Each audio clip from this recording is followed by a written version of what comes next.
This is the patient, 76 years old male, frail patient, actually presented with the acute interval MI in emergency, and patient had hypotension and was taken up, was prepared for primary PTCA. And the patient, while the patient was taken up for the procedure, patient little bit settled, the pain was less, and the BP picked up. And when I performed the angiogram showed that there was calcified coronaries, the LAD was proximal 99%, and circumflex had significant stenosis with OM1, was 100% blocked, and proximally RCA again had a proximal stenosis with mid LAD CTO, mid RCA CTO.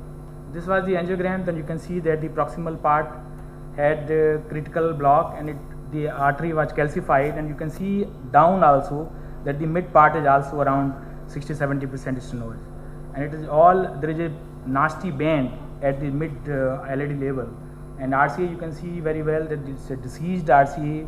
The proximal part there is a 90% stenosis, and the mid part there is a 100% block, and there is a large branch, it's a blunt block in the RCA, and there is a large RV branch which is coming out. So now you had the important part that the patient son was a pediatrician, and at that moment I said that the patient is quite critical. So there are two options: the pain is less and then the ECG is settled, and the one option is that I put the balloon pump and then you go for surgery directly. This is the one option, and the second option is that I fix up the LAD, and then you can decide afterwards what is to be done, whether you want to go for surgery or not. He primarily refused for surgery. He said that he is a very frail patient, he is 76 years of age at this moment, he will not go for surgery. He had so many other excuses. Then I said, okay, then I will do the angioplasty of the LAD, and then we'll see that what is to be done afterwards. I did the angioplasty to the LAD, and I purposely didn't go down the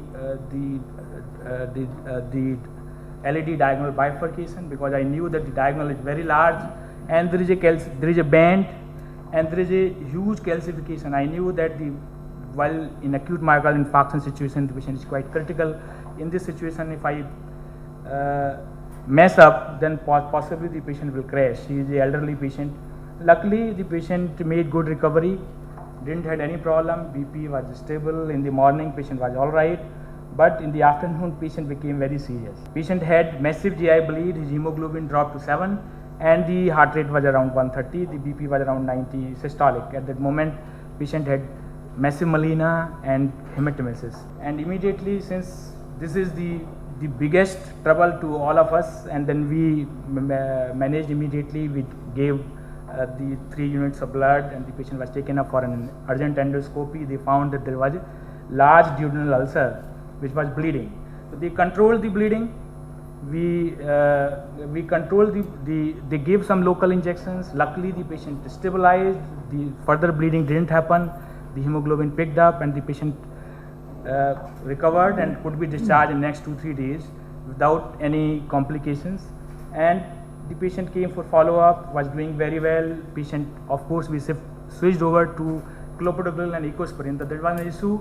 After 48 hours, since the patient was not bleeding, we again shifted patient on ecosprin and clopidogrel, and patient tolerated the ecosprin clopidogrel without any trouble. And after 3 months, now we were all scared that at that moment I said that when the patient came, then I said that there is a possibility of doing the RCA later on. But once the patient came back, then I had the cold feet, because I knew that the patient bled before. While when I took the patient for the next procedure, the patient will have the problem. Then I also knew that the mid LAD is at least 60-70% stenosis, the calcified bed block. The possibility is that the better will be to go for surgery, but still he said, doctor, that he will not go for bypass surgery at all. Whatever you want to do, you can do, or you can leave it like this. Then I said, okay. He said that you try at least once for the right coronary artery. You said that you do CTO, and this was the picture. Then we took the patient for the CTO of RCA. Then you can see that in LAO view that we saw, I thought that the RCA was very unfavorable, but in RAO view it looked like that it is possible to do it. That of course it's an unfavorable lesion, say the calcified lesion, blunt block, side branch, of course, the ZCTO score will be more than 2. So we took the AL guide. The initial wire was the Fielder XT wire, and carefully I passed the wire in multiple projections in LAO and RAO view simultaneously, and we could pick up that the wire was going into the subintimal plane. And what I realized that in spite of doing the parallel wire and changing the wire, I realized that it is the exit, there is a calcium which is not allowing the wire to go to the main lumen. And at that moment I switched over to the hard wires. Then I switched to Gaia 1 and then Gaia 2, and Gaia 2 fortunately could be crossed to the RV branch. And once it went to the RV branch, I knew that the CTO had been crossed. I tried to pass the microcatheter, and while trying to pass the microcatheter, unfortunately everything came out. This was the unfortunate thing, and when everything came out, I hooked the RCA again, and unfortunately by hooking the RCA, the ostium got dissected. And at that moment it became difficult, but I said that okay, once the lesion had been crossed, I know that where is the problem, and I took the Gaia 2 wire, and luckily I could see the true lumen, and I could go into the true lumen, and then with the Gaia 2 I could cross the RCA. Now this time it was not difficult to cross the RCA CTO. The wire could be crossed, and then the microcatheter, it could be exchanged to the softer wire. And then this procedure was simple.